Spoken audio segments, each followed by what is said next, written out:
السلام علیکم ورحمۃ اللہ وبرکاتہ۔ الحمد للہ وکفا وسلام علی عبادہ الذین اصطفى اما بعد اعوذ باللہ من الشیطان الرجیم بسم اللہ الرحمن الرحیم ویؤثرون علی انفسهم ولو کان بهم خصاصہ سبحان ربک رب العزۃ عما یصفون وسلام علی المرسلین والحمد للہ رب العالمین۔ اللہم صلی علی سیدنا و نبینا محمد وعلی آل سیدنا و حبیبنا محمد وبارک وسلم ولا حول ولا قوة الا باللہ العلی العظیم۔ آواز کم نہیں لگ رہی آپ کو؟ جی ٹھیک کر دیں، ادھر سے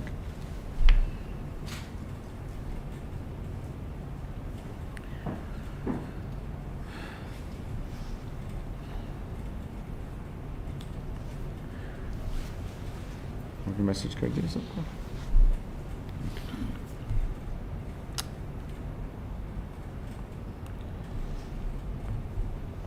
اللہ تعالیٰ نے انسان کو دوسروں کے لیے پیدا کیا ہے۔ اس حقیقت کو اگر کوئی سمجھ جائے تو یقین جانے انسانیت کے اکثر پرابلمز ٹھیک ہو جائیں۔ ہمارے مسائل میں سے میرے خیال میں جو سب سے بڑے مسائل ہیں ان میں سے ایک جو ہے وہ خود غرضی ہے، سیلفشنس۔ انسان اگر سیلف لیس ہو جائے تو بہت سارے مسائل ٹھیک ہو جائیں، ہمارے ذاتی، معاشرتی، لوکل، گلوبل، سارے کے سارے۔ اللہ تعالیٰ نے اس امت کے بارے میں بھی فرمایا کہ کنتم خیر امت اخرجت للناس، کہ تم بہترین امت ہو اس لیے کیونکہ تم لوگوں کے لیے نکالے گئے ہو، اور اس لوگوں کے لیے نکالنے میں تم ان کا ہر طرح کا بھلا سوچتے ہو، اور تم ان کی دنیا کا بھلا بھی سوچتے ہو، آخرت کا بھلا بھی سوچتے ہو۔ تأمرون بالمعروف وتنہون عن المنکر، تم لوگوں کو اچھی باتوں کا حکم دیتے ہو، برائیوں سے روکتے ہو، یعنی ان کی خیر خواہی کا جذبہ ہے تمہارے اندر۔ دوسرے الفاظ میں دنیا کی بھی سوچ اچھی ہے اور آخرت کے لیے بھی سوچتے ہیں۔ یہ اس امت کی خصوصیت ہے، یہی انسانیت ہے۔ کاش کہ ہم سب کو سمجھ میں آ جائے۔ آج کل تو ہم نہ دنیا کی سوچتے ہیں نہ آخرت کی سوچتے ہیں۔ دوسروں کے لیے میں بات کر رہا ہوں، اپنے لیے بھی نہیں سوچتے بدقسمتی سے، اپنی صرف دنیا سوچتے ہیں، آخرت نہیں سوچتے۔ دوسروں کے لیے نہ دنیا سوچتے ہیں نہ آخرت سوچتے ہیں۔ اگر کوئی آگ کے اندر چھلانگ لگا رہا ہو، خدا نہ خواستہ، تو ہمارا رسپانس کیا ہونا چاہیے؟ کیوں؟ کیا کریں؟ لگانے دیں کہ دھکا دیں پیچھے سے کہ جلدی جاؤ، اتنی جلدی دیر کیوں کر رہے ہو؟ ایسے بھی لوگ ہیں ماشاءاللہ جو کسی کو تکلیف میں دیکھتے ہوئے اس کو کہتے ہیں کہ جی اور چلے جاؤ تکلیف کے اندر۔ یہ تو بالکل انسانیت سے گئے گزرے لوگ ہیں نا، ان کو تو انسانیت سے کوئی تعلق ہی نہیں ہے۔ لاجیکل بات کر رہے ہیں نا ہم لوگ، بہت لاجیکل بات ہے کہ اگر کوئی نقصان میں ہو آپ اس کو اور نقصان میں دھکیل دیں تو یہ تو انسانیت سے گری ہوئی چیز ہے۔ انسانیت یہ ہوگی کہ اگر خدا نہ خواستہ کوئی جا رہا ہے آگ میں گر رہا ہے تو آپ اس کو پیچھے سے پکڑ لیں۔ اسی طریقے سے ایک جہنم کی آگ بھی ہے۔ یہ ہمارا عقیدہ ہے، یہ ہمارا ایمان ہے کہ آخرت میں جنت بھی ہے، جہنم بھی ہے۔ کچھ لوگ کہتے ہیں ایسی جو عقلی سوچتے ہیں، صرف ایمان میں کمی ہوتی ہے، وہ کہتے ہیں اللہ تعالیٰ نے جہنم کیوں بنائی، انسان جہنم میں جلے گا۔ یہ تو اگر سوچے تو بڑی عجیب سی بات لگتی ہے۔ میں سوال کرتا ہوں ان سب اپنے بھائیوں سے اور بہنوں سے اور بچوں سے اور بچیوں سے، خاص طور پہ نوجوانوں سے، کہ آپ بتائیے ظالموں کا ٹھکانہ کہاں ہونا چاہیے؟ ایک انسان نما شخص، انسان نما اس لیے کہہ رہا ہوں کیونکہ اس کے اندر انسانیت کوئی نہیں ہے۔ ابھی ریسنٹلی منی پور کا واقعہ ہوا انڈیا میں، ہمیں سے اکثر کو پتہ ہوگا جو فیس بک میں اسکرولنگ کرنے سے نکل کر کچھ حالات حاضرہ اور دنیا کے حالات پہ بھی نظر رکھتے ہیں۔ کتنا دردناک واقعہ تھا۔ بہت سارے واقعات ہوئے، ایک واقعہ ہائی لائٹ ہوا، لیکن وہ جو ہائی لائٹ ہوا وہاں پہ کچھ لڑکیوں کی بے حرمتی کی گئی، اس کو تو بتاتے ہوئے بھی اتنی شرم آتی ہے۔ لیکن آپ مجھے یہ بتائیں کہ وہ لوگ جنہوں نے ہماری بہنوں کے ساتھ، ہماری بچیوں کے ساتھ وہ جو سلوک کیا، اگر انہوں نے ان سے معافی نہ مانگی یا توبہ نہ کی، تو ان کو کیا ہم لڈو کھلائیں کہ گلاب جامن کھلائیں؟ کیا کریں ان کے ساتھ؟ سوچنے کی بات ہے۔ جو انسان نما بھیڑیے چھوٹے چھوٹے بچوں کے ساتھ جنسی زیادتی کرتے ہیں، ان کو کون سی سٹیج پہ بٹھائیں اگر ان نے توبہ نہ کی؟ جو دوسروں کو قتل کر دیتے ہیں،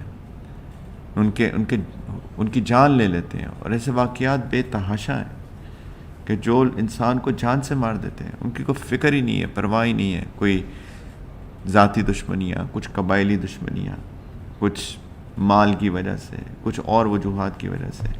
یہ جس انسان نے دوسرے انسان کو قتل کر دیا، جان لے لی، اس کو آپ بتائیے کون سا ہم میڈل پہنائیں؟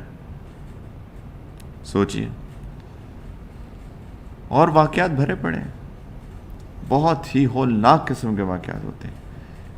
صرف قتل نہیں کیا جاتا، کبھی کبھی تو لاش کو میوٹیلیٹ کر دیا جاتا ہے، اس کا مسئلہ کر دیا جاتا ہے، ناک کاٹ دیے، کان کاٹ دیے، ہڈیاں توڑ دی۔ ان کو کیا کیا جائے؟ ان کو کون سا اعزاز دیا جائے؟ تو اب یہ جتنے سارے لوگ ہیں جن میں سے توبہ نہیں کی، توبہ ایک ایسا دروازہ ہے جو ہر ایک کے لیے ہر وقت کھلا ہے، لیکن کچھ لوگوں کو تو سمجھ نہیں آتی نا، ان کی آنکھوں پہ پردہ پڑ جاتا ہے، کانوں پہ بھی پردہ پڑ جاتا ہے، ان کو سمجھاؤ تب بھی سمجھ میں نہیں آتی ہے۔ تو میرا یہ سوال ہے کہ ایسے لوگوں نے جو کہ اس طرح کے ہولناک قسم کے جرائم کرتے ہیں، ان کو کہاں جانا چاہیے؟ کسی سے بھی پوچھیں، ان کو جنت میں ڈالیں، ان کے میوے کھلائیں ان کو۔ ظاہری بات ہے، بہت عقلی بات ہے کہ ایسے لوگوں کا ٹھکانہ، ان کو سزا تو ملنی چاہیے کہ نہیں ملنی چاہیے؟ ایمان والے ہوں گے تو وقتی سزا ہوگی، اور سب سے بڑا جرم یہ ہے کہ جس نے بنایا اسی کا انکار یا اس کے ساتھ شریک کر دیا، یہ تو سب سے بڑا جرم ہے۔ میں پہلے بھی بار بار کہہ چکا ہوں کہ اگر کوئی ہماری والدہ کو آ کے کہے کہ یہ جو ہمارا باپ ہے نا، یہ اصل میں ہمارا باپ نہیں ہے، میرا باپ نہیں ہے، یہ میرا باپ تو کوئی اور ہے، اب اس ماں کی کیا اس پہ گزرے گی؟ اس نے کتنا بڑا بہتان لگا دیا ماں پہ۔ یا کوئی کہے کہ تو میرا باپ ہے ہی کوئی نہیں، اب اس کی تو عقل پہ پردہ پڑ گیا کہ نہیں پڑ گیا؟ کوئی کہے میرا باپ ہی نہیں ہے، میری صرف ماں نے پیدا کیا، میرا باپ کوئی نہیں ہے۔ اب یہ عقل سے ماورا چیز ہے، رائٹ، بیونڈ انٹلیکٹ بات ہے۔ تو اسی طریقے سے کوئی کہے کہ جی میرا کوئی خدا ہی نہیں ہے، اعوذ باللہ۔ اگر اس سے پوچھا جائے کہ بھائی یہ بلڈنگ خود ایک دن میں آیا تھا، صبح خود بخود بنی ہوئی تھی، میں ایک دن کل گیا، یہ تو خالی پلاٹ تھا، اگلے دن میں آیا تو ماشاءاللہ یہاں پہ تو 9 منزلہ ایک عمارت کھڑی ہوئی تھی، زبردست۔ کیوں؟ کیا کہیں گے اس کو کسی سائیکیٹرسٹ کے پاس لے کے جانا چاہیے کہ نہیں لے کے جانا چاہیے؟ کہیں گے اس کا دماغی علاج کراؤ، توازن بگڑ گیا اس کا۔ وہ کہے گا کیوں پاسبل نہیں ہے؟ یہ تو بالکل پاسبل۔ دنیا کا کوئی بھی انسان ایسا نہیں ہوگا جو کہے گا کہ یہ عقل والی بات کر رہا ہے۔ تو یہی بندہ، یہی انسان کہلانے والا شخص کہتا ہے کہ دنیا ایسی بن گئی، سارا سولر سسٹم ایسی بن گیا، سورج ایسی بن گیا، چاند ایسی بن گیا، میں ایسی بن گیا، آپ ایسی بن گئے۔ تو کوئی بندہ اگر خدا کا انکار کرے، یہ سب سے بڑا جرم ہے، اور خدائی میں کسی کو شریک کرے، یہ بھی اتنا ہی بڑا جرم ہے۔ یہ دونوں برابر کے جرم ہے کہ خدا کو تو مانتا ہے لیکن کہتا ہے خدا کے ساتھ اور بھی ہے، رائٹ، تو یہ بھی اتنا ہی بڑا جرم ہے۔ تو اسی لیے یہ جرم جو ہیں بڑے بڑے، ان کے لیے جو ہے آخرت کے اندر سزا رکھی گئی ہے، اور یہ میک سینس کرتا ہے، بہت لاجیکل بات ہے یہ، رائٹ۔ تو اللہ تعالیٰ نے انسان کو بدقسمتی، جیسے میں نے کہا کچھ لوگ ایسے ہیں جو کہ دوسروں کو خود دھکیلتے ہیں، ان کو پتہ ہی نہیں ہے کہ انسانیت کیا ہوتی ہے۔ لیکن اچھا انسان وہ ہوگا کہ اگر کسی کو آگ میں جلتا دیکھے تو اس کو بچائے گا، اور آخرت کی آگ تو بہت خطرناک ہے۔ تو اگر کوئی کسی کو ایسے اعمال کرتا دیکھے جو کہ اس کی آخرت کے لیے سزا کا سبب بن رہے ہوں، تو اچھا انسان وہ ہوگا جو کہ اس کو سمجھائے گا کہ میرے بھائی یہ آپ کے لیے آخرت میں نقصان دہ چیز ہے، ایسا نہ کرو۔ اور کوئی اگر فائدے کی چیز ہوگی تو اس کو ترغیب دے گا، میرے بھائی ایسا کرو۔ تو یہ لوگوں کے ساتھ خیر خواہی ہے، یہ لوگوں کے ساتھ اچھائی کا معاملہ کرنا ہے۔ انسان وہ ہوتا ہے جو دوسروں کے لیے جیے، جو دوسروں کے لیے اچھا سوچے، جو دوسروں کے لیے کچھ کر کے جائے زندگی کے اندر۔ ہم لوگ اتنے خود غرض ہو چکے ہیں، سیلفش ہو چکے ہیں، اور خاص طور پہ آج کل کے اس سوشل میڈیا کے دور کے اندر ہماری خود غرضی میں کئی گنا اضافہ ہو چکا ہے، بدقسمتی سے کئی گنا۔ ہم لوگ ہر وقت، میرے سمیت میں بھی ایڈکٹ ہو چکا ہوں، ہر وقت، کیونکہ کمیونیکیشن ہی واٹس ایپ یا ای میلز کے اوپر ہوتی ہے، اور آپ ایسے راؤنڈ دا کلاک کام کر رہے ہوتے ہیں بدقسمتی سے کہ آپ ہر وقت واٹس ایپ، فیس بک تو میں بالکل نہیں دیکھتا، لیکن واٹس ایپ اور ای میلز وغیرہ آپ چیک کر رہے ہوتے ہیں، رائٹ۔ یہ بدقسمتی ہے ایک طرح سے ہماری۔ اگر میں اپنے آپ، ہم سب جتنے تھوڑے بڑی عمر کے لوگ ہیں، اگر ہم تھوڑے عرصے پہلے چلے جائیں تو نہ واٹس ایپ تھے، نہ ای میلز بھی نہیں تھی ایکچولی، ایک زمانے میں، ناٹ ویری لانگ اگو ایکچولی، رائٹ، 24-25 سال پہلے تو ای میلز کا بھی ایسا رواج نہیں تھا۔ تو زندگی تب بھی گزر رہی تھی، بہت اچھی گزر رہی تھی، کیوں مولانا؟ بہت اچھی گزر رہی تھی۔ شام کو کھیلتے تھے، جا کے لوگ دوستوں کے ساتھ گلی میں نکل جاتے تھے، کھیلتے تھے، وقت اچھا گزرتا تھا، ماں باپ کے پاس بیٹھتے تھے، ماں باپ بچوں کے ساتھ بیٹھتے تھے، ایک فیملی ٹائم ہوتا تھا، شام کو گھر آتے تھے والے تو بچے ان کے ساتھ بیٹھتے تھے، تو ایک اچھا وقت تھا۔ لیکن آج اس نے یہ کیا کہ چونکہ ہم ہر وقت انگیج ہو گئے فون کے ساتھ، تو قصور یہ اس میں ہمارا قصور یہ ہوا کہ ہم دوسروں کے لیے جو تھوڑا بہت وقت بھی دیتے تھے وہ بھی نہیں دیتے، سیلفش ہو گئے۔ میں تو اکثر مذاق کرتا ہوں نا کہ یہ جو سیلفیز ہیں، یہ سیلفشنس ہی تو ہے، اور کیا ہے، کہ ہر انسان اپنی تصویر بنانے میں لگا ہوا ہے۔ تو یہ انسانیت نہیں ہے میرے بھائیوں۔ اللہ تعالیٰ بھی چاہتے ہیں کہ ہم دوسروں کے لیے جئیں، اپنی ذات سے نکل کر سوچیں، دوسروں کے لیے سوچا کریں کہ میرا بھائی کس حال میں ہے۔ کسی کو دیکھیں کہ اس کی تھوڑا سا غمگین لگ رہا ہے تو اس کے پاس جائیں، اس سے پوچھیں کہ بھائی آپ کی طبیعت ٹھیک ہے؟ اب آپ کو لگ رہا ہے کچھ مسئلہ ہے، ہو سکتا ہے اس کے سر میں درد ہو، اس کے پیٹ میں درد ہو، اس کی کوئی طبیعت خراب ہو سکتا ہے کہ کسی پریشانی میں ہو، مالی پریشانی میں ہو، کسی اور طرح کی پریشانی میں ہو۔ ہمیں لوگوں کو دیکھنا، ان کو آبزرو کرنا، ان کے حالات کو نوٹ کرنا، اس کے پاس جانا، اس کی غمخواری کرنا، اس کے بارے میں سوچنا، یہ عین انسانیت ہے، اور یہی دین اسلام ہے۔ وہ بہت مشہور واقعہ ہے نا، سب نے سنا ہوتا ہے، لیکن تکرار اچھی ہوتی ہے، کہ ایک دفعہ ایک شخص آئے مسجد نبوی میں باہر سے، مسافر تھے، ان کے پاس کوئی جگہ نہیں تھی رہنے کو، تو نبی کریم علیہ السلام نے سب سے پہلے اپنے گھر میں پوچھوایا کہ گھر میں کچھ کھانے کو ہے، اور سب گھروں سے ان کے جواب آیا کہ گھر میں کچھ بھی نہیں ہے کھانے کو۔ اب سوچئے، اللہ کے رسول صلی اللہ علیہ وسلم کے گھر میں کھانے کو کچھ نہیں ہے۔ پھر انہوں نے پوچھا دوسرے نمبر پہ، سنت کیا ہوئی؟ پہلے خود لو، اپرچونٹی اگر مل رہی ہے تو اس کو خود گریب کرو، آخرت کی اپرچونٹی۔ ہم لوگ دوسروں پہ ڈالتے رہتے ہیں نا، سب سے پہلے خود اپرچونٹی لو کہ میں کسی کو کھانا کھلا سکتا ہوں تو میں یہ اپرچونٹی لے لوں، اگر میں کھلا سکتا ہوں، میرے پاس استطاعت ہے، تو میں اس موقع کو ہاتھ سے ضائع نہ ہونے دوں۔ تو صحابہ نے، ساری ازواج مطہرات نے کہا کہ ہمارے گھر میں تو کچھ بھی نہیں ہے۔ پھر پوچھا ان کو کون اپنے گھر لے کے جائے گا جو ان کو کھانا کھلائے؟ تو ایک صحابی نے فوراً ہاتھ کھڑا کر دیا، اور میں سوچتا ہوں کہ یہ بالکل وہی وجہ تھی کہ میں اس اپرچونٹی کو گریب کروں۔ کیا ہوا؟ جی کوئی بات نہیں، آواز جا رہی ہے نا، بس یہ مقصود ہے، آواز جانی چاہیے۔ میرا پیغام محبت ہے، جہاں تک پہنچے پیغام پہنچنا چاہیے نا۔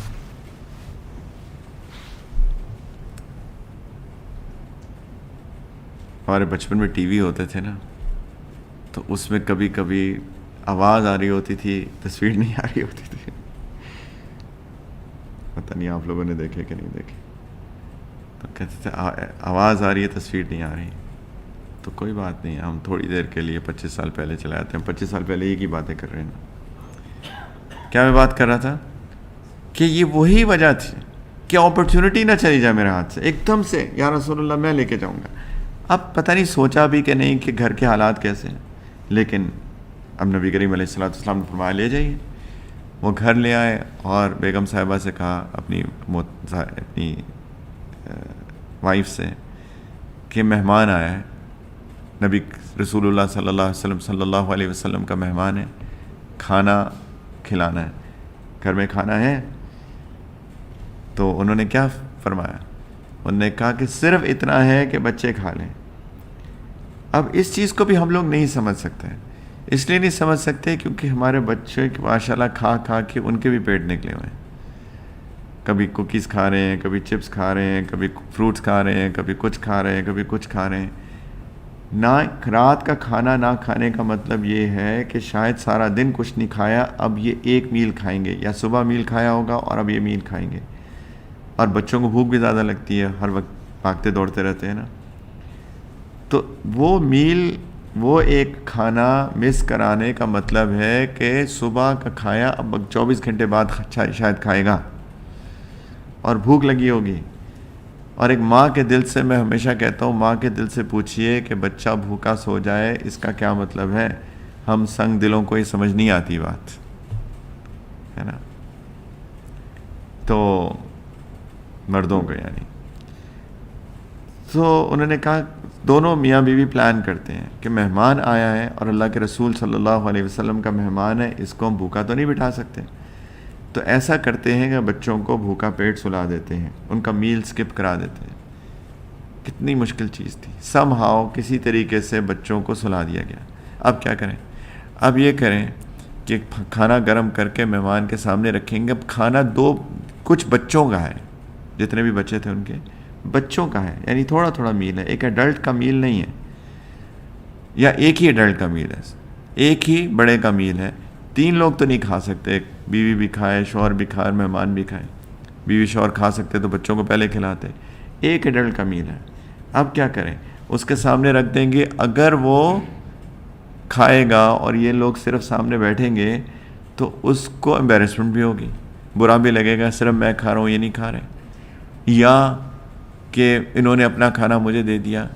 ہم ہوتے تو شاید احسان جتلا کے ایسا ضرور کرتے کہ دیکھو ہم نے کتنی بڑی قربانی دی, دیکھو ہم نے سارا کھانا بچوں کو بھوکا سلا دیا. پہلے 1-2 دفعہ سے احسان جتلاتے کہ نہیں مولانا, بچوں کو ہم نے بھوکا سلوا دیا. کسی نہ انڈائریکٹلی ضرور پیغام پہنچا دیتے کہ کتنی بڑی قربانی دے کے آپ کو کھانا کھلا رہے ہیں.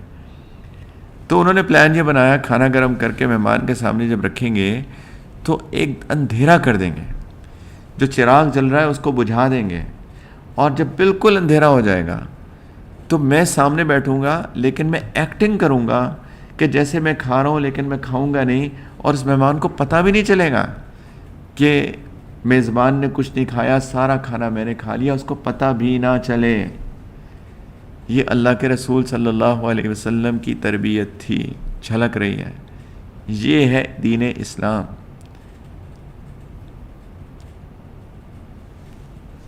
تو ایسے کیا, کھانا گرم کیا گیا, مہمان کے سامنے رکھا گیا, ایک دم سے اندھیرا ہو جاتا, او ہو شاید چراغ بجھ گیا. تو انہوں نے, وائف نے جا کے جانتے بوجھتے چراغ بجھا دیا تھا. آپ کھائیے, آپ کھائیے. وہ کھانا شروع کر دیا. اب وہ سمجھ رہے ہیں کہ میزبان بھی کھا رہے ہیں, لیکن وہ نہیں کھا رہے, وہ ایکٹنگ کر رہے تھے جیسے میں کھا رہا ہوں. سارے کا سارا کھانا مہمان کھاتے ہیں, پتہ بھی نہیں چلتا کہ میزبان نے, گھر والوں نے, کسی نے نہیں کھایا, فاقے سے ہیں, اور سو جاتے ہیں مہمان.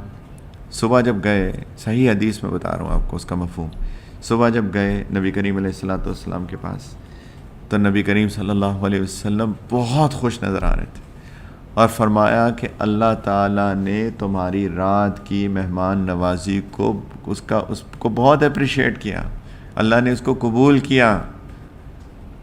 اللہ تعالیٰ نے نوٹس کیا ایک بندے کے ایک عمل کو. کتنے بندے ہیں دنیا میں؟ کتنے بلین ہوں گے آج کل؟ ہاں 8 بلین. 8 بلین لوگ آج کی تاریخ میں دیکھتے ہیں. ان میں سے میرے جیسا کمزور, چھوٹا, ناقص، اتنا سا انسان. اگر ایک انسان کے کسی عمل کو اللہ تعالیٰ نوٹ کر لیں، اور نوٹ تو وہ ہر چیز کو کرتے ہیں، لیکن اس کو اپریشیٹ کریں، یہ ایک بہت بڑی بات ہے. یہ چھوٹی بات نہیں ہے اگر اس کو سمجھنے کی کوشش کریں. اللہ تعالیٰ نے تمہاری رات کے عمل کو، تمہاری رات کی مہمان نوازی کو قبول کر لیا. آیات نازل ہو گئیں کہ وَيُؤْثِرُونَ عَلَىٰ أَنفُسِهِمْ وَلَوْ كَانَ بِهِمْ خَصَاصَةٌ. یہ وہ لوگ ہیں جو دوسروں کو اپنے اوپر ترجیح دیتے ہیں، بے شک یہ خود غریب لوگ ہیں، خود فاقے میں ہیں، پھر بھی دوسروں کو اپنے اوپر ترجیح دیتے ہیں. یہ ہے انسانیت، یہ ہے دین اسلام، یہ ہے نبی کریم علیہ الصلوۃ والسلام کی تربیت. میں کیوں کہہ رہا ہوں یہ اللہ کے رسول صلی اللہ علیہ وسلم کی تربیت تھی؟ کیونکہ یہی وہ صحابہ تھے جو کہ اسلام سے پہلے بہت خود غرض لوگ تھے. چھوٹی چھوٹی بات پہ لڑائیاں ہوتی تھی، کبھی پانی پینے پلانے پہ جھگڑا، کبھی گھوڑا آگے بڑھانے پہ جھگڑا. چھوٹی چھوٹی بات کے اوپر سالوں کی جنگ شروع ہو جاتی تھی. یہ وہ لوگ تھے جو چھوٹی چھوٹی بچیوں کو جب لڑکی پیدا ہوتی تھی اس کو زندہ دفن کر دیتے تھے، کیونکہ ان کو معاشرے میں وہ سمجھتے تھے کہ ہمارے ساتھ یہ ہمارے لیے ایک عزت کے اوپر ایک دھبا ہے کہ لڑکی پیدا ہو گئی. یہ اس وقت کے مسائل ہیں. یہ زمانہ جاہلیت لگتا ہے لوٹ آئی ہے. یہ جاہلیت الثانی ہے، وہ جاہلیت الاولیٰ تھی.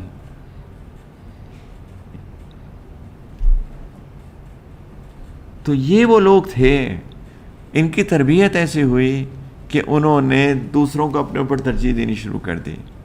اس چیز کو ریوائیو کرنے کی ضرورت ہے، اس ایثار کو، اس قربانی کو، اس سیلف لیسنس کو، دوسروں کے لیے جینے کو. اور جیسے میں نے عرض کیا کہ دنیا کے لیے بھی سوچیں، آخرت کے لیے بھی سوچیں. لوگوں کی ابتدا اپنی ذات سے شروع ہوگی. یہ نہیں ہے کہ کبھی کبھی یہ مسئلہ ہوتا ہے کہ ہم دوسروں کے لیے اتنا سوچنا شروع ہو جاتے ہیں کہ اپنی ذات ہی کو نظر انداز کر دیتے ہیں. ہمیشہ شروع ہوں گے ہم اپنی ذات سے، اس کے بعد ہم دوسروں کے بارے میں سوچیں گے. اور جب دوسروں کے بارے میں سوچیں گے تو پھر کہاں سے شروعات ہوگی؟ کیوں یونس صاحب؟ دوسروں میں سب سے پہلے کون؟ ہاں، اپنی ذات کے بعد جب دوسروں کے لیے سوچیں گے تو پھر کہاں سے شروعات ہوگی؟ سوری،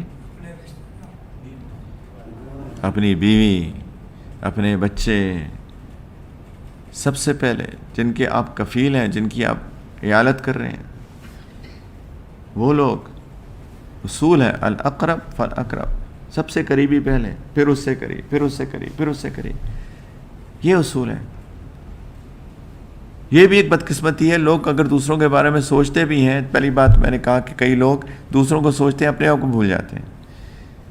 ایک دفعہ نبی کریم علیہ الصلوۃ والسلام سے کسی نے پوچھا، یا رسول اللہ خرچ میں کرنا چاہتا ہوں تو سب سے پہلے کس پہ خرچ کروں؟ نے کہا اپنے آپ پر. یا رسول اللہ پھر؟ اپنی بیوی پر. پھر یا رسول اللہ اپنے بچوں پر. پھر یا رسول اللہ. پھر کہا پھر جس پہ مرضی کرو. او کما قال، مفہوم بتا رہا ہوں. اپنی بیوی بچوں پہ، اپنے گھر والوں پہ، اپنے گھر والوں پہ خرچ کرنا سب سے زیادہ اجر و ثواب کا باعث ہے. یہ بھی ہم بدقسمتی سے نہیں کرتے. ایسے لوگ موجود ہیں. میں کسی کو جانتا ہوں، نہایت سخی انسان ہے، نہایت جنرس انسان ہے، ماشاء اللہ، بہت خرچ کرتا ہے. اللہ نے اس کو مال بھی بہت دیا ہے، خرچ بھی بہت کرتا ہے. لیکن بیچارے اس کے اپنے بیوی بچے جو ہیں وہ مشکل حالات میں ہیں. اتنی بڑی فیملی ہے، چھوٹے سے گھر میں رہتے ہیں. کم از کم فیملی کو ان کی ضروریات کے مطابق تو گھر لے دو نا، کم از کم. لیکن وہ بھی نہیں کرتے. اور میں یہ سمجھتا ہوں کہ صرف علم کی کمی ہے، صرف علم کی کمی ہے. اگر علم ہوتا تو شاید وہ ایسے نہ کرتے. ان کو میں نے پیغام بھجوایا انڈائریکٹلی، تو انہوں نے کہا کہ یہ تو میری سمجھ میں نہیں آتا. کہ یہ کیا بات ہوئی کہ اپنے ہی بیوی بچوں پہ خرچ کرے. یہی تو ہے علم، دین کا علم، کہ جو اللہ تعالیٰ اور اللہ کے رسول صلی اللہ علیہ وسلم کہہ رہے ہیں اسی میں خیر ہے. وہی تو سب سے بہترین ہے، سب سے بہترین بات ہے. اپنے بیوی بچوں پہ خرچ کرنا، لیکن دوسروں پہ خرچ کرنے کی فضیلت تو قرآن اور حدیث کے اندر بھری پڑی ہے. کیا جب موت آئے گی اللہ تعالیٰ فرماتے ہیں کہ کچھ ایسے لوگ ہوں گے جنہوں نے تیاری نہیں کی ہوگی آخرت کی، تو ان میں سے ایک ایسا شخص ہوگا اس کے پاس موت آئی تو یہ اللہ تعالیٰ سے مہلت مانگ رہا ہے کہ یا اللہ لولا اخرتنی الی اجل قریب، یا اللہ مجھے تھوڑی سی اور مہلت دے دیجیے۔ اب سمجھ میں آئی، اب خیال آیا، کچھ جگہ اب سمجھ میں آیا کہ کچھ کرنا چاہیے، موت کا فرشتہ سامنے کھڑا ہے، تو اللہ مجھے تھوڑی سی مہلت اور دے دیجیے۔ اب تھوڑی سی مہلت مانگ کے کیا کرنا چاہتا ہے؟ قرآن کہتا ہے کہ یہ کہے گا کہ فَأَصَّدَّقَ وَأَكُن مِّنَ الصَّالِحِينَ، کہ یا اللہ میں صدقہ کروں گا اور نیک بن جاؤں گا۔ یعنی اگر تھوڑی سی مہلت اس کو دی جاتی اور اگر وہ ایک کام کرنا چاہتا تو وہ لوگوں پہ خرچ کرنا چاہتا، کیونکہ اب اس کو احساس ہو رہا ہے کہ لوگوں پہ خرچ کرنے کی کیا اہمیت ہے، اللہ تعالیٰ کے دین کی خدمت کے کاموں میں خرچ کرنے کی کیا اہمیت ہے، اب اس کو سمجھ میں آ رہی ہے۔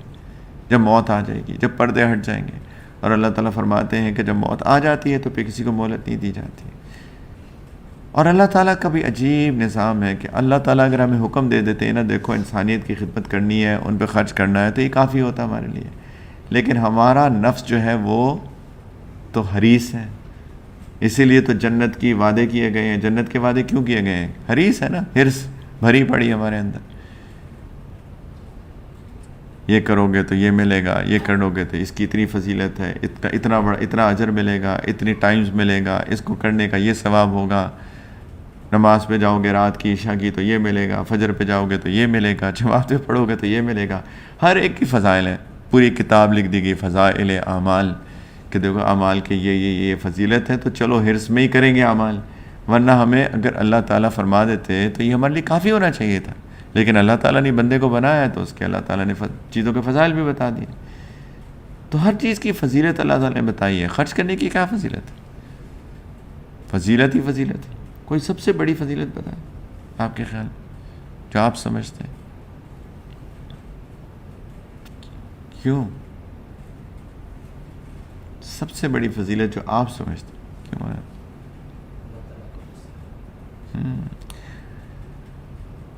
یہ کہہ رہے ہیں کہ اللہ تعالیٰ کی غضب کو ٹھنڈا کرتی ہے اللہ تعالیٰ کے لیے خرچ کرنا۔ اللہ تعالیٰ ناراض ہے ہم سے؟ جی کیوں سوچ میں پڑ گئے ہیں؟ اس کا مطلب سوچتے نہیں ہیں جو آج میرے کہنے پہ سوچ رہے ہیں۔ میں پوچھ رہا ہوں اللہ تعالیٰ ناراض ہیں کہ نہیں ہے؟ دنیا کے حالات نہیں بتا رہے، دنیا کے حالات بتا رہے ہیں نا۔ اور کیوں نہ ہو، ہم نے کیا وہ چیز کی ہے جو اللہ کو راضی کرے؟ کچھ بھی تو نہیں کیا، کچھ بھی نہیں۔ اب قرآن کو پڑھ کے دیکھیے، لگتا ہے کہ پتہ نہیں کس کے لیے نازل ہوا تھا۔ اگر ہمارے لیے ہوتا، ایسا لگتا ہے لوگوں کے اعمال سے، تو پھر تو ہم ان سب چیزوں کو کرتے ہیں۔ آج جمعے کے خطبے میں دبئی میں وبشر عباد، اللہ تعالیٰ فرماتے ہیں کہ میں ان بندوں کو بشارت دے دو، کون؟ الذین یستمعون القول ویتبعون احسنہ، کہ وہ لوگ جو غور سے اللہ کی بات کو سنتے ہیں اور بہترین طریقے سے اس کی اتباع کرتے ہیں۔ اور کچھ انہوں نے مثالیں دی، لوگوں کو معاف کرنا، کہاں ہے معافی؟ لوگوں سے محبت کرنا، کدھر ہے محبت؟ لوگوں سے حسن سلوک سے بات کرنا، کدھر ہے یہ؟ نظروں کو نیچی رکھنا اور بے حیائی کی چیز نہ دیکھنا، کدھر ہے یہ؟ زنا نہ کرنا، کدھر ہے یہ؟ امانت میں خیانت نہ کرنا، کدھر ہے یہ؟ ایک پوری قرآن تو ہمارے بھلے کے لیے آیا ہے نا، ہماری خیر کے لیے۔ اللہ تعالیٰ فرما رہے ہیں کہ میرے بندوں کو بشارت دے دو، ان کو خوشخبریاں سناؤ اللہ کی رضا کی، جنت کی۔ اصل میں جنت بھی اللہ کی رضا ہی ہے۔ اللہ کی رضا اس میں ہے کہ اللہ تعالیٰ کی ہر بات کو سن کر اس کو بہترین طریقے سے اس کی اتباع کی جائے۔ کون سی وہ بات نہیں ہے جس میں ہم نافرمانی کرتے ہیں یا نہیں کرتے؟ ہر چیز میں تو نافرمانی ہے، تو اللہ تعالیٰ کیسے راضی ہوں؟ اللہ تعالیٰ کی ناراضگی بنتی ہے، لیکن اللہ تعالیٰ کی ناراضگی کو دور کرنے کے لیے ضروری ہے ایک تو توبہ کی جائے، اور دوسرا اللہ کے لیے اللہ تعالیٰ نے جو مال دیا اس میں سے خرچ کیا جائے۔ اللہ تعالیٰ کی ناراضگی کو دور کرتی ہے خرچ کرنا۔ اور کوئی بتائیں اور کیا فضائل میں سے خرچ کرنے کے؟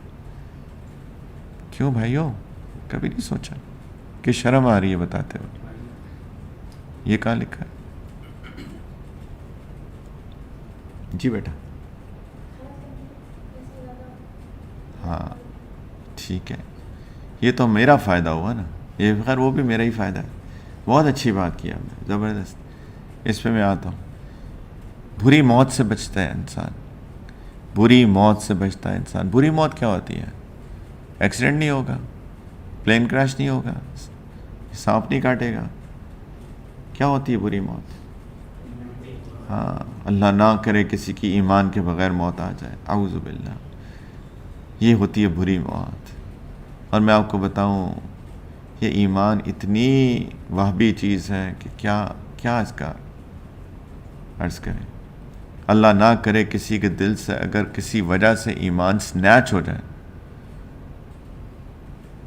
چھین لیا جائے، تو کوئی بندہ جتنی مرضی ٹکرے مار لینا ایمان واپس نہیں آ سکتا. یہ اللہ تعالیٰ کا کرم ہوتا ہے کہ انسان کے پاس ایمان ہے. یہ اللہ کا کرم. خرچ کرنے سے ایمان کی حفاظت ہوتی ہے. اب اس سے بڑی کیا انسان فضیلت بتائے خرچ کرنے کی. اور آپ نے جس طرح بیٹے نے کہا کہ خرچ کرنے سے اللہ تعالیٰ نے اتنا ہمارے جو لالچی نفس ہے فرمایا کہ اور میں دے دوں گا، اس کا بدل دوں گا. اور اللہ تعالیٰ کا بدل ایسا نہیں ہوتا کہ ایک کا کم از کم 10 گنا زیادہ، 70 گنا زیادہ، 700 گنا زیادہ. جیسے قرآن میں ایک مثال سے سمجھایا اللہ تعالیٰ نے. اللہ تعالیٰ نے فرمایا کہ اگر تم ایک بیج بو، ایک دانہ، تو ایک دانے سے ایک پودا نکلا، اس پودے کی 7 بالیاں ہیں اور ہر بالی میں 100 دانے ہوں. دیکھو تم نے تو ایک بویا تھا، وہ تمہارے نکل گئی 700. یہ تو تم خود دیکھتے ہو ایسی چیزیں. تو اللہ تعالیٰ کے لیے خرچ کرو گے ایک تو میں 700 گنا بھی دے سکتا ہوں. اور آگے فرمایا اس پہ بھی کوئی لمٹ نہیں ہے. واللہ یضاعف لمن یشاء، جتنا اللہ چاہے اس کو بڑھا چڑھا کے دے دے. تو مال زیادہ بھی ہوتا ہے، مال میں برکت بھی آتی ہے اور بے تحاشا فضائل ہے. جہنم سے بچتا ہے انسان. نبی کریم علیہ الصلوۃ والسلام نے فرمایا کہ جہنم سے بچو، بے شک وہ کھجور کا ایک ٹکڑا ہی کیوں نہ ہو، اس کو خرچ کر کے. کچھ کہتے ہیں نا ہمارے پاس کچھ بھی نہیں، ہم کنگال ہیں، کچھ نہیں ہے. تو ان سے پوچھو کھانا کھاتے ہیں؟ جی کھانا کھاتے ہیں. کتنی دفعہ؟ 3 دفعہ کھاتے ہیں کھانا. تو کہیں جی ٹھیک ہے 3 سے ایک دن، 7 دن میں سے ایک دن کھانا 2 دفعہ کھا لو. وہ جو ایک کھانا کھاتے ہو اس کے بدلے میں وہ کسی کو کھلا دو. مشکل سودا ہے. وزن بھی تھوڑا کم ہو جائے گا، پیٹ بھی تھوڑا اندر چلا جائے گا، جسمانی فائدہ بھی، روحانی فائدہ بھی. ہر بندہ خرچ کر سکتا ہے. ایک دفعہ نبی کریم علیہ الصلوۃ والسلام نے لوگوں کو کہا کسی پروجیکٹ کے لیے، کوئی معاملے کے لیے، کہ سارے لوگ مال جمع کریں. تو سب لوگ لے آئے. وہ جو غریب لوگ تھے اب وہ سوچ رہے ہیں کہ ہم کیسے اپنی کنٹریبیوشن دیں. تو انہوں نے جا کے کچھ مزدوری کی اور دن کے آخر میں کچھ تھوڑی سی کھجوریں لے آئے اور نبی کریم علیہ الصلوۃ والسلام کو فرمایا کہ ہمارے پاس تو یہی ہے، آپ پلیز قبول کر لیجیے. منافقین نے ہنسنا شروع کر دیا کہ اللہ تعالیٰ غنی ہے. قرآن میں بھی کہ اللہ تعالیٰ غنی ہے، اللہ کو تمہارے مال کی ضرورت نہیں ہے. یعنی یہ تھوڑا سا مال کیا کریں گے؟ اللہ کو دے رہے ہیں نا مال، تو اللہ تو غنی ہے، تمہارے اس مال کو کیا کریں گے؟ تو اللہ تعالیٰ نے ان لوگوں کی تعریف فرمائی جو اپنی اخلاص نیت کے ساتھ وہ اتنا سا مال لے کر آئے. پیچھے پرنسپل کیا ہے؟ پرنسپل وہی ہے جو میں شروع میں عرض کر رہا تھا کہ لوگوں کے لیے خرچ کریں، لوگوں کے لیے کچھ کریں، لوگوں کے لیے زندگی گزاریں. تم بہترین امت ہو، کنتم خیر امت اخرجت للناس. تم لوگوں کے لیے نکالے گئے ہو، لوگوں کی دنیا کے لیے بھی نکالے گئے ہو، لوگوں کی آخرت کے لیے بھی نکالے گئے ہو.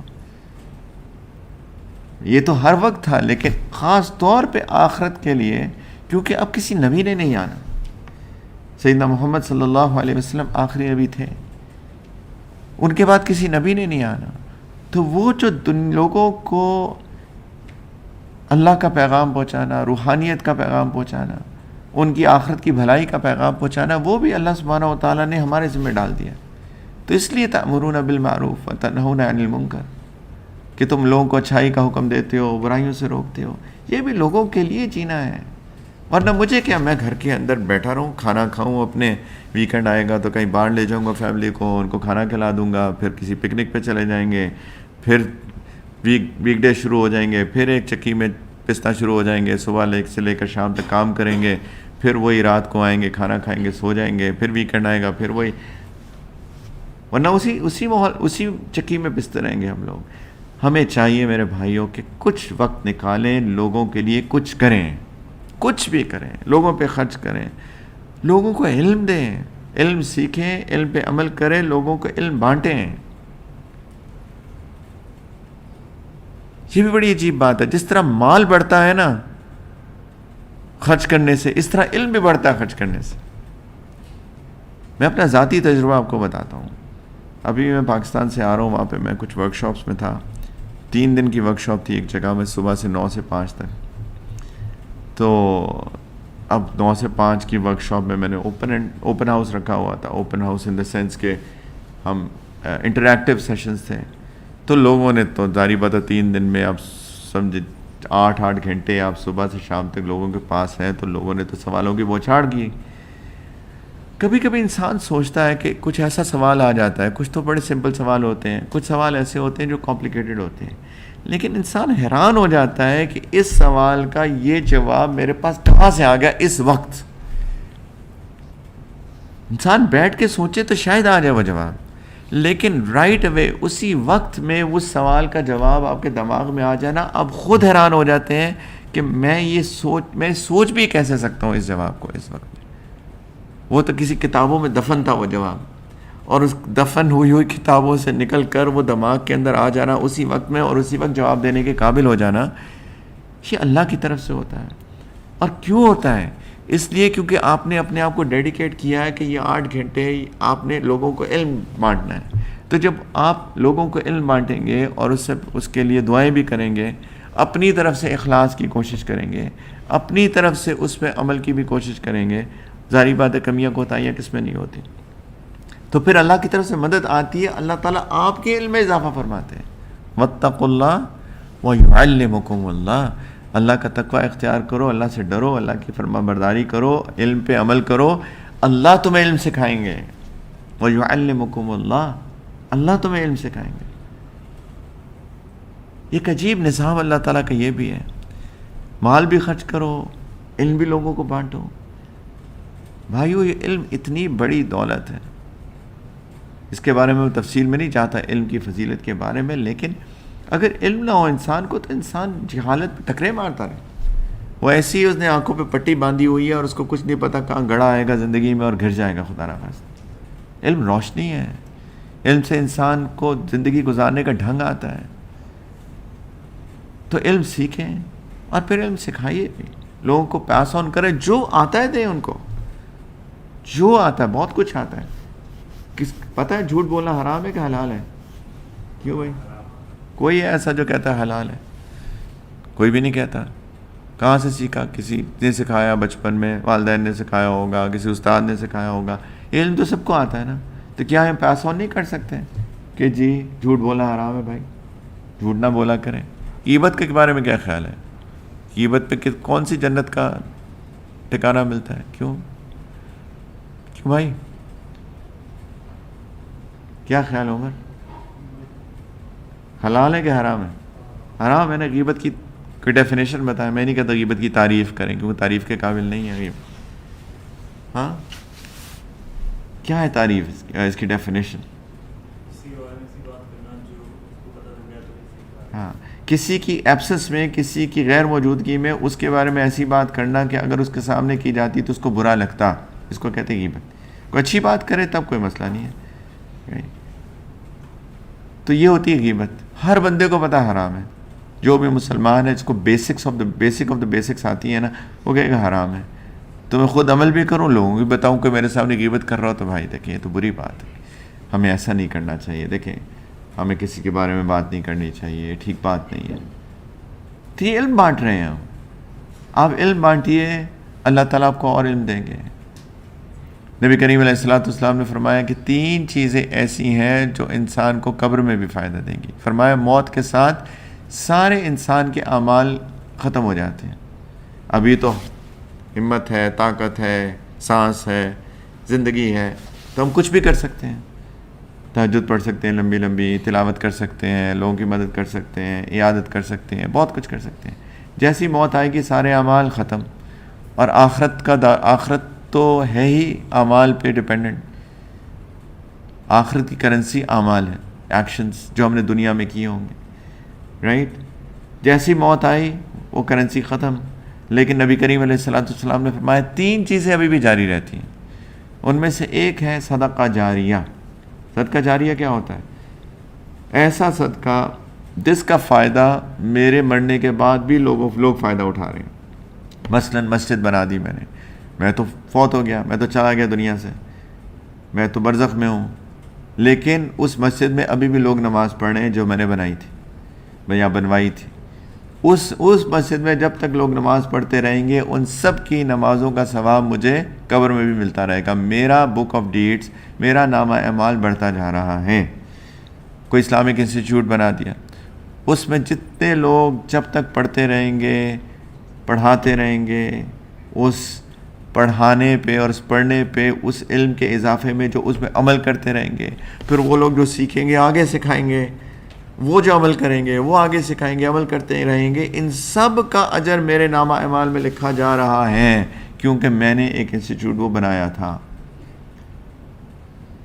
کوئی کنواں کھدوا دیا، اس میں سے جب تک پانی لوگ پیتے رہیں گے مجھے میری قبر میں ثواب ملتا رہے گا. یہ ہیں کچھ مثالیں صدقہ جاریہ کی کہ جاری ہے وہ چیز.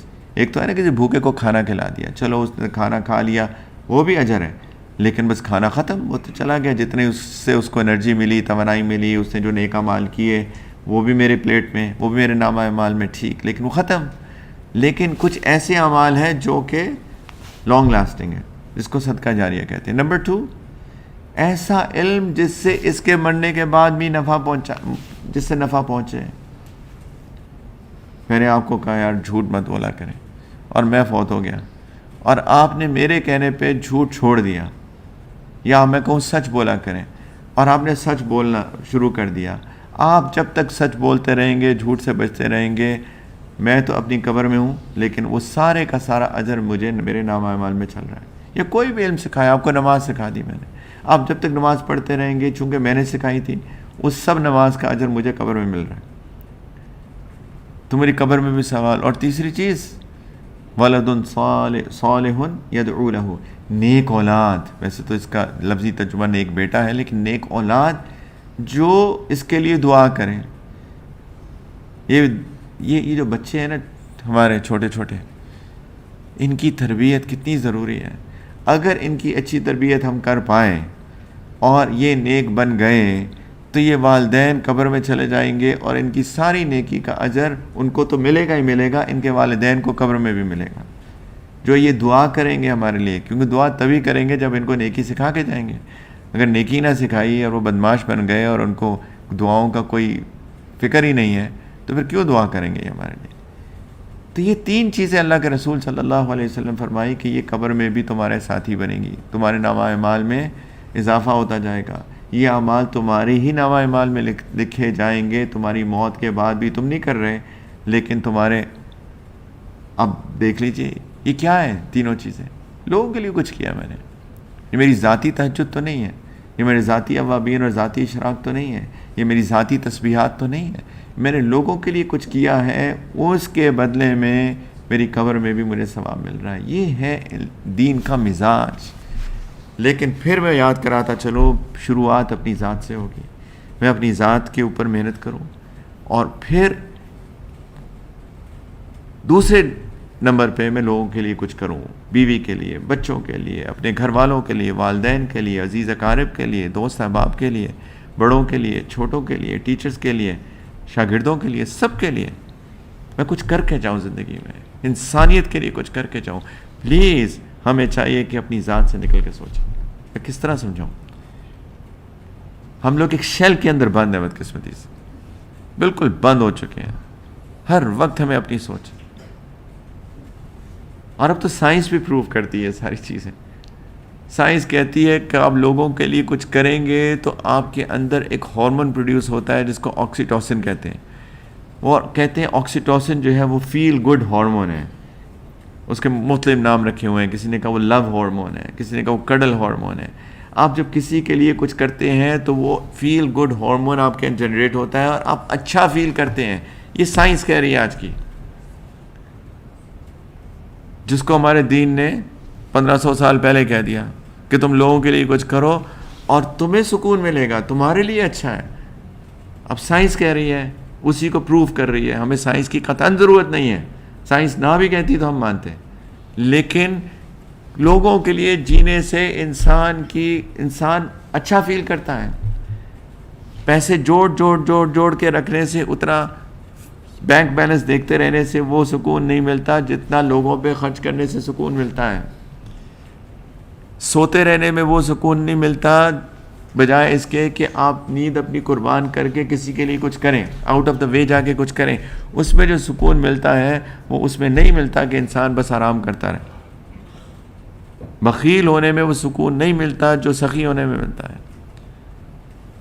انسان جو ہے, میں علم دے سکتا ہوں لیکن میں کہوں کہ جی مجھے 8 گھنٹے سونا ہے, اگر مجھے علم دینا پڑے گا تو مجھے 6 گھنٹے سونا پڑے گا, وہ 2 گھنٹے کی نیند قربان کرنی پڑے گی.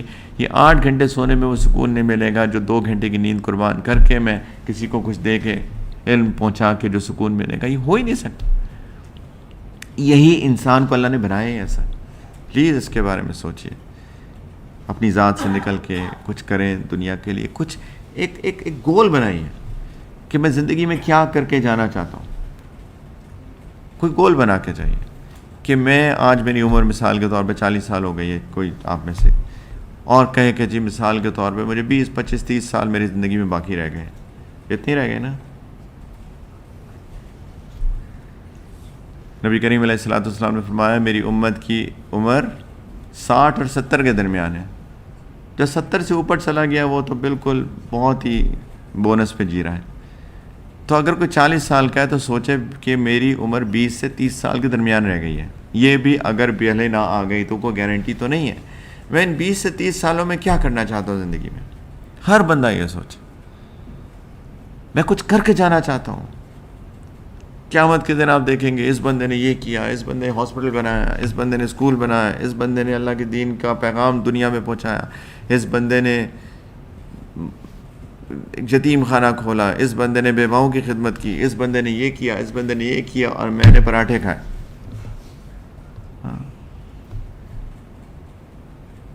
تو آپ سوچیں کتنا انسان ایک مایوسی کی کیفیت میں چلا جائے گا, ایک ڈپریشن وہاں ہو جائے گی خدا نہ خواستہ کہ مجھے اللہ تعالیٰ نے 60-70 سال کی زندگی دی تھی اور میں کچھ کر کے ہی نہیں آیا.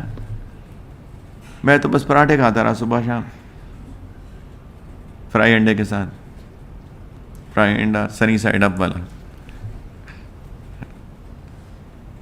سبحان اللہ, لوگوں کو انڈے بھی جو ہے نا سنی سائڈ اپ نہ ہو تو ناراض ہو جاتے ہیں. لسیاں پی کے میں تو سوتا رہا, کچھ کیا ہی نہیں زندگی میں. میرے بھائیو خدا کے واسطے میں اپنی ذات سے بھی ایک ریکویسٹ کر رہا ہوں اور آپ سب سے بھی کہہ رہا ہوں, زندگی بہت تھوڑی رہ گئی ہے. ابھی تھوڑے دنوں پہلے ہم یہیں بیٹھے ہوئے تھے اور ہم کہہ رہے تھے کہ 2023 شروع ہوا ہے. آج 18 اگست ہو چکی ہے. سپٹمبر, اکتوبر, نومبر, دسمبر 4 مہینے رہ گئے اور 2023 بھی گیا. ابھی ہم بات کر رہے تھے, بہت دنوں کی بات تو نہیں ہے کہ 2023 شروع ہے, اور ہم نے اس وقت یہی کہا تھا کہ 2023 ختم ہو جائے گا اور پتہ بھی نہیں چلے گا, اور اسی طرح عمر ختم ہو جائے گی اور پتہ بھی نہیں چلے گا.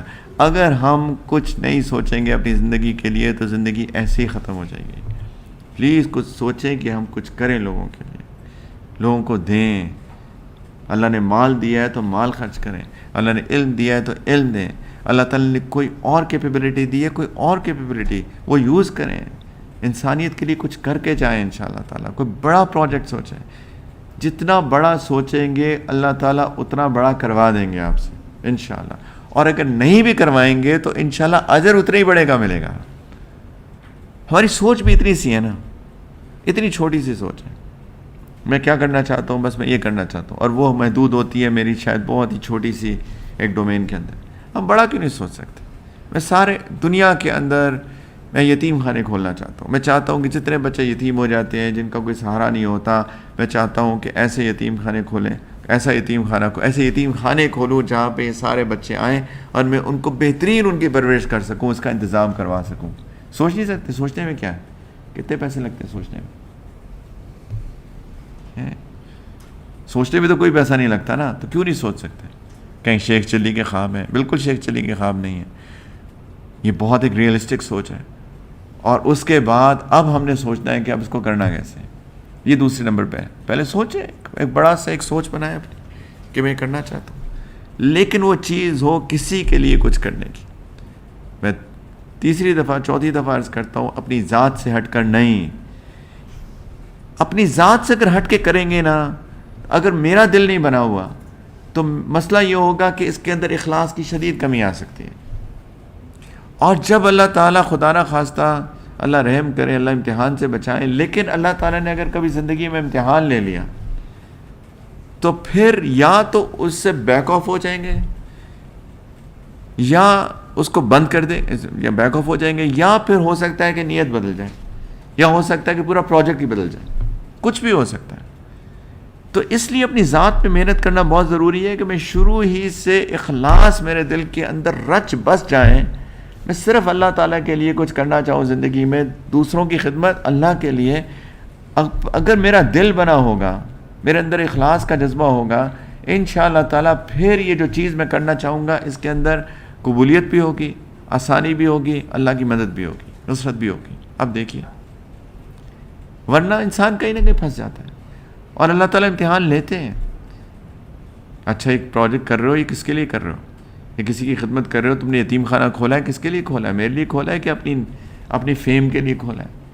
آج کل تو ہر بندہ فیمس ہونے کے چکر میں ہے نا، کتنے لائکس مجھے ملتے ہیں. تو کس لیے تم نے یہ سارا معاملہ شروع کیا ہے؟ امتحان آتے ہیں زندگی میں. تو اس لیے اپنی ذات پہ محنت سب سے پہلے ضروری ہے، لیکن اپنی ذات سے، اپنی تہجد، اپنی اوابین، اپنی اشراق، اپنی تسبیحات سے نکل کر ہم نے دوسرا بھی سوچنا ہے.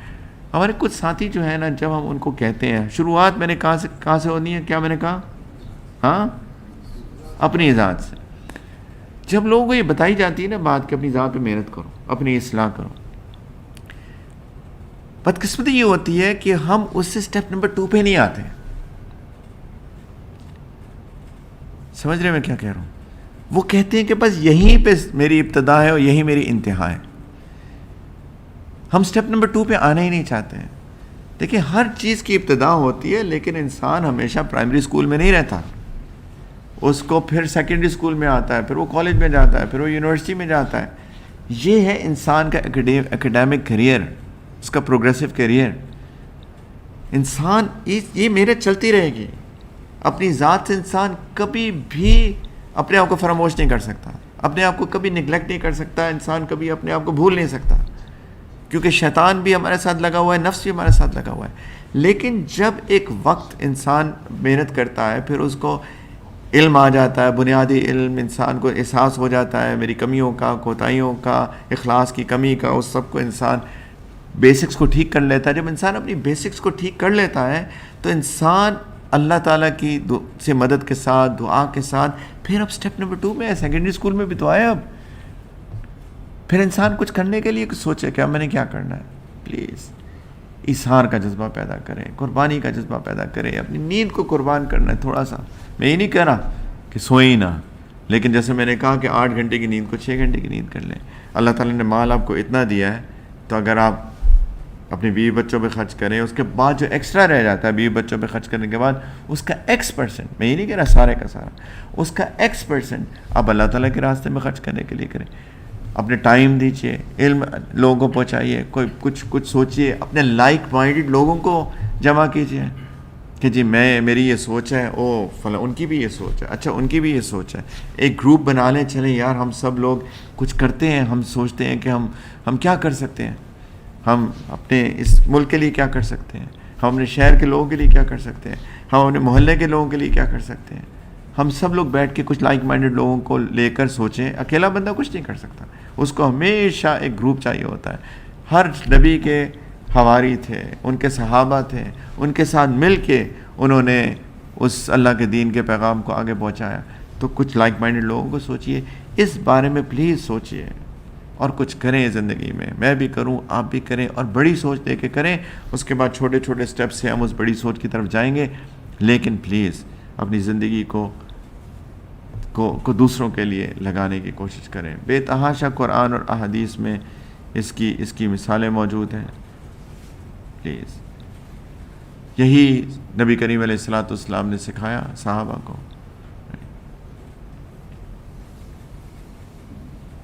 اور صحابہ کو اللہ تعالیٰ نے جب انہوں نے یہ کیا تو پھر اللہ تعالیٰ نے ان کو دنیا کا امام بھی بنایا.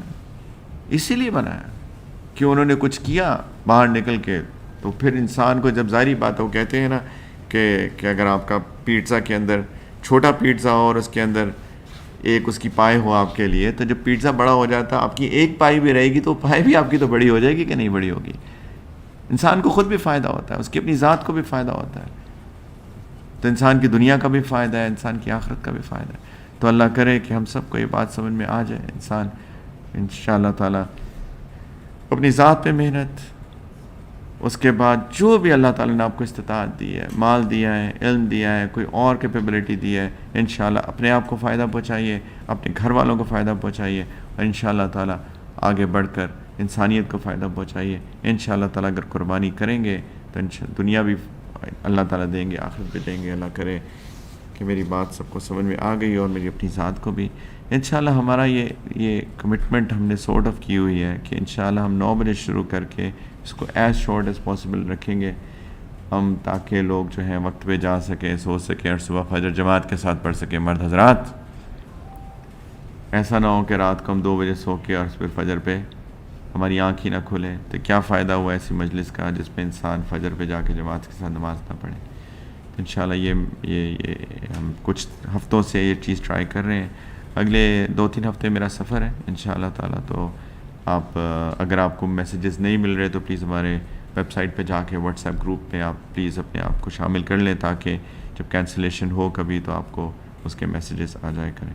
اللہ تعالیٰ ہم سب کو عمل کی توفیق عطا فرمائے. وآخر دعوانا ان الحمدللہ رب العالمین. سارے لوگ انشاءاللہ تعالیٰ آج ایک دفعہ پھر توبہ کر کے اٹھتے ہیں. اللہ تعالیٰ ہماری جتنی بھی پاسٹ کی ماضی کی غلطیاں اللہ تعالیٰ معاف کریں، اور آگے آنے والی زندگی کو ایک بھرپور زندگی گزارنے کی توفیق عطا فرمائے. ایک ایسی زندگی جس میں انسان کو مزہ آئے، کچھ کنسٹرکٹیو زندگی ہو انشاءاللہ تعالیٰ.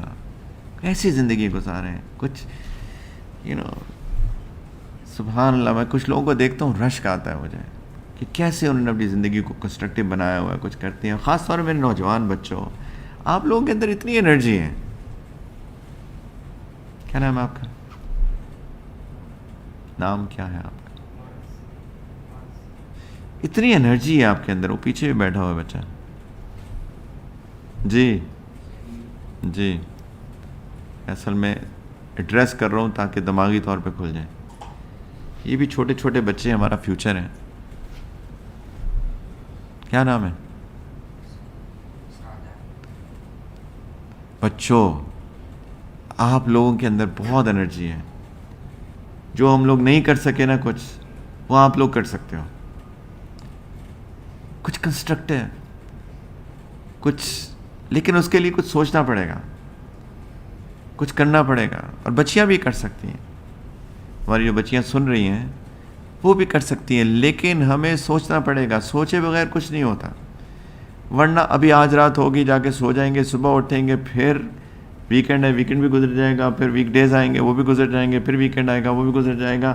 اور پھر ایک دن آئے گا کہ یہی 16, 17, 18 سال کے بچے جو ہیں 50 سال کے ہو جائیں گے، پتہ بھی نہیں چلے گا. تو ابھی یہ جو یوتھ ہے، یہ جو انرجی ہے آپ لوگوں کے اندر، یہ بہت قیمتی ہے. بچوں کچھ سوچو.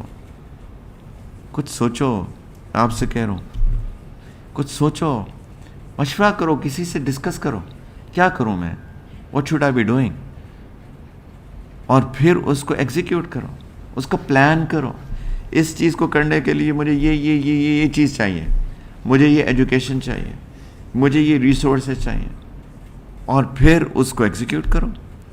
کل کچھ نہیں ہوگا، پرسوں کچھ نہیں ہوگا، سال بعد شاید کچھ نہ ہو، شاید 5 سال بعد کچھ نہ ہو، لیکن جب آپ نے پلاننگ کی ہوگی اور آپ اس گول کو لے کے چل رہے ہوگے، انشاءاللہ تعالیٰ آپ بہت کچھ کر سکتے ہو جو میں نہیں کر سکا۔ کاش میں کبھی سوچتا ہوں کہ اگر میری عمر واپس چلی جاتی اور میں پھر دوبارہ سے 20 سال کا ہو جاتا، جو میں نہیں ہوں گا، ہو ہی نہیں سکتا۔ تو اگر جو سوچ اللہ تعالیٰ نے آج مجھے دی ہے، اگر یہی سوچ اس وقت مجھے دے دی جائے دوبارہ سے، تو میں زندگی میں یہ کروں۔ لیکن وہ وقت واپس نہیں آ سکتا، لیکن ایٹ لیسٹ میں یہ تو کر سکتا ہوں کہ میں اپنی سوچ کو آپ لوگوں کے اندر ٹرانسفر کر دوں۔ یہ تو کر سکتا ہوں کہ نہیں؟ اس لیے میں آپ لوگوں سے بات کر رہا ہوں کہ اگر میں آپ لوگوں کو تھوڑا سا انکریج کر کے کچھ اچھا، something good, something constructive, something good for others, it could be اینی تھنگ، یہ وہ کچھ بھی ہو سکتا ہے، وہ کوئی انوینشن ہو سکتی ہے۔ ہمارے بچے انوینشن کیوں نہیں کرتے؟ یہ انوینشن کا ٹھیکہ کیا صرف امریکنز نے اور جرمنز نے اور فرینچ نے لیا ہوا ہے؟ ہم کیوں نہیں کرتے؟ ہماری کتنی انوینشنز ہوتی ہیں، کیوں بچوں؟ کتنی کم ہوتی ہے نا۔ یہ تو دوبارہ سے ایک نیا بیان شروع کر دوں گا، میری تو بات ختم ہو گئی۔ ورنہ یہ جو علم حاصل کرتے ہیں بچے، علم کیوں حاصل کرتے ہیں؟ ہم علم حاصل کرتے ہیں کہ جی ہم آخر میں پاس ہو جائیں گے، اور پاس ہوتے جائیں گے، اور آخر میں ایک پیس آف پیپر ہاتھ میں آئے گا، اور پھر اس سے ہمیں کسی نوکری کی تلاش کریں گے اور کسی کے نوکر بن جائیں گے ہم، اور اس کی ہم جی حضوری کرتے پھریں گے، یس باس، رائٹ؟ یہ کیا زندگی ہے یار؟ یہ کیا زندگی ہوئی؟ علم حاصل کیا جاتا ہے علم حاصل کرنے کے لیے، ٹو سیک نالج، کہ کچھ علم ملے، اور اس علم جب آتا ہے تو انسان اس علم کی بیس کے اوپر پھر اس کو امپلیمنٹ کرتا ہے، اس کو ایگزیکیوٹ کرتا ہے بہت ساری چیزوں میں، بہت کچھ کر سکتا ہے انسان زندگی میں۔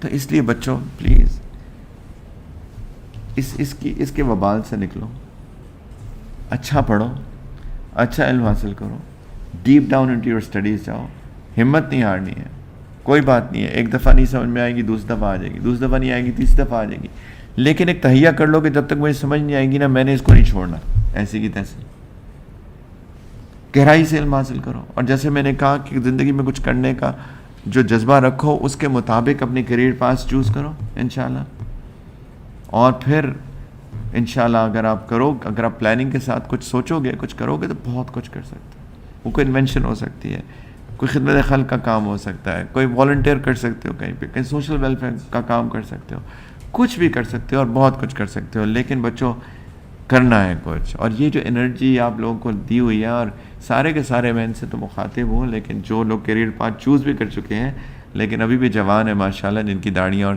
سر کے بال ابھی کالے ہیں ماشاءاللہ، وہ بھی کچھ کر سکتے ہیں۔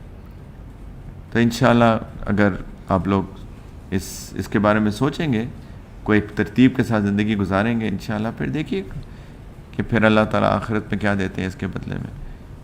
اللہ تعالیٰ ہم سب کو توفیق عطا فرمائے۔